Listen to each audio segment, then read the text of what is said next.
कांग्रेस की तरफ से अक्सर मोदी सरकार को पूंजीपतियों की सरकार कहा जाता रहा है, लेकिन सत्ता पक्ष से विपक्ष की बौखलाहट कहकर खुद को गरीबों का हितैषी बताता रहा है। लेकिन अब एक आरटीआई से ऐसा खुलासा हुआ है जिसने मोदी सरकार को कटघरे में खड़ा कर दिया है। जी हाँ, भारतीय रिजर्व बैंक ने स्वीकार किया है कि उसने 50 टॉप बिल्कुल डिफॉल्टर्स यानी जानबूझकर कर्ज न चुकाने वालों के 68,607 करोड़ रुपए के कर्ज को माफ किया है। हैरानी की बात यह है कि इसमें फरार हीरा कारोबारी मेहुल चौकसी का नाम भी शामिल है। ये जानकारी एक आरटीआई आवेदन से सामने आई है।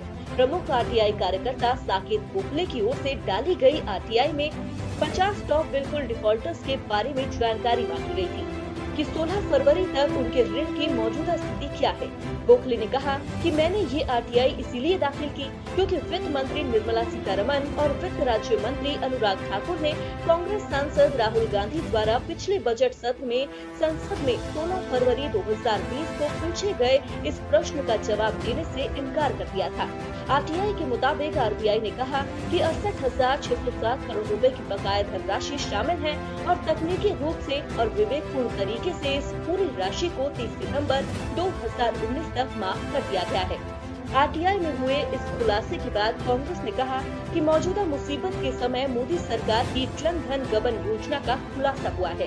रणदीप सुरजेवाला ने कहा, लघु उद्योग, दुकानदारी और व्यवसाय ठप हो गए हैं। शर्म की बात है कि इसके बावजूद मोदी सरकार द्वारा बैंक को चूना लगाने वालों को 68,607 करोड़ रुपए की माफी दी जा रही है।